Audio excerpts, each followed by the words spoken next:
Alright guys, we're going to be reviewing radicals. Now you learned this in algebra. We're just going to go through it a little more, just kind of to review it so we know what we're doing whenever we get to the Pythagorean theorem. Alright, so day number 1 is simplifying square roots. The objective is to simplify radicals using a factor tree. Alright, so fill this in on your guided notes. If x squared is equal to y, then x is the square root of y. So the square root of y is equal to x. So the example of this would be 3 squared is equal to 9. So the square root of 9 is equal to the square root of 3 times 3, which is equal to 3. So 9 is a perfect square. So what a perfect square is means that a number times itself is equal to it. So some of the other perfect squares would be like square root of 16, that's equal to 4, because it's a square root of 4 times 4. Or let's do 25. Square root of 25 is equal to 5. So square root of 5 times 5 is equal to 5. So the first example. Now, whenever you have your factor sheet, use that. You can use that on the test, whatever you would like. Okay, square root of 64 is 8 because 8 times 8 is equal to 64. Same thing with 81. That's a perfect square. That's 9. So 9 times 9 is equal to 81. Okay, we also have negative square root of 144. Now we have to bring that negative sign over. So negative 144 is a perfect square. It's 12. Alright, so the product property of square roots. So the square root of a times the square root of b is equal to the square root of ab. Simplifying a square root. To simplify a square root, you break it down into its prime factors.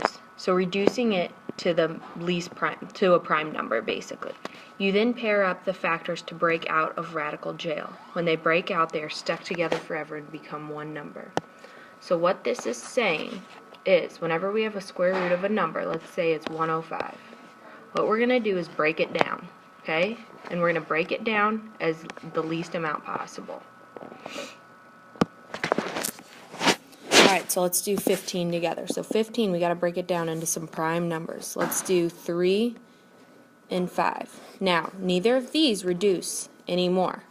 So what we do is if we put a box around it, which is if it can't be reduced anymore, we're going to put it inside the radical. So 3 times 5, which is actually the answer. Square root of 15 does not reduce.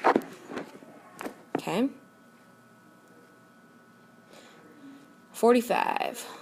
We could do 9 and 5. Okay, 9 breaks down into 3 and 3. 5 does not break down anymore, so we're going to put a box around that, and we're going to circle if we have a pair. Okay, I would always circle the pairs first, and then put a box around whatever's left over. Okay, so since we have a pair, those 3's are going to go outside the radical. Whatever is in a box or left over, we're going to put inside the radical. So that would be your answer. Alright, let's do 12. So 12 breaks down into 3 and 4. 3 cannot break down anymore, but 4 can. 4 breaks down into 2 and 2. So we're going to circle the pair, put a box around whatever's left over. Now, we wouldn't put a box around 4 because we break it down more. So the pair goes outside the radical. Whatever's left over, we put inside the radical. So 2 root 3. Alright, 5 root 8. Okay, so 5, we're going to bring down.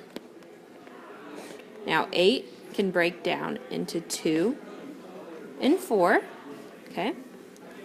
Then 4 breaks down some more to 2 and 2. So we circle a pair, we put a box around what's left over.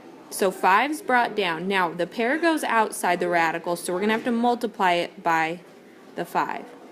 Then what goes inside the radical is what's left in the box, which is 2. So this can Then we can multiply out 5 times 2, which would be 10 root 2. All right, then 8. Let's change the color here.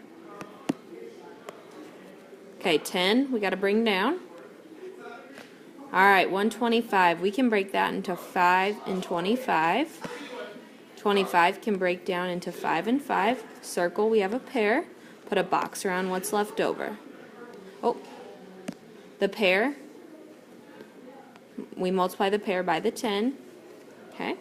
Then whatever is left inside the box goes under the radical. And this can turn to 50 root 5 after multiplying that out.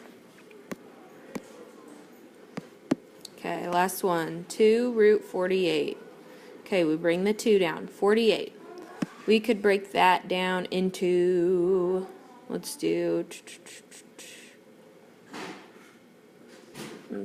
8 and 6. Okay. 8 can break down into 4 and 2. 4 can break down into 2 and 2. Then 6 can break down into 3 and 2. Now this one's a little different. There's a lot more numbers, but we still have a pair of 2's. We have another pair of 2's, and then we have a 3 left over. Okay? So we already have this 2. We have another pair of 2's, and we have another pair of 2's. Then whatever's left over goes under the square root, which is a 3. So 2 times 2 times 2 is equal to 8, then square root 3.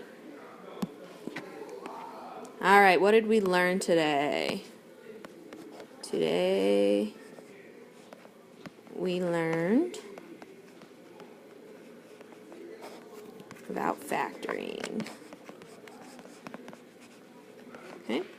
Write down questions you have here. And a sample test question could be square root of 130.